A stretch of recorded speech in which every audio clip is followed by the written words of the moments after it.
Viršienos suktinukas su agurkais. Nuo viršienos nupjaustykite plėves. Plonai išmuškite, patepkite garstyčiomis, pabarstykite druska ir pipirais. Uždėkite ant mėsos plonai supjaustytą agurką, špinato lapą ir džiovintą pomidorą. Susukite ir dėkite ant aliuminio folijos, išklotos plonai pjaustytų agurkų ir pabarstytos ruduoju cukrumi.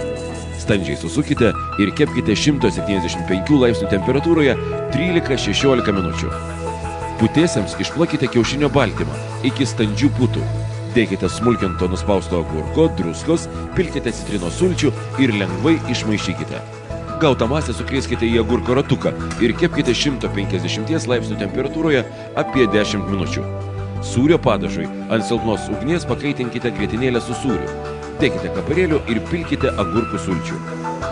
Pagardinkite druska ir pipirais.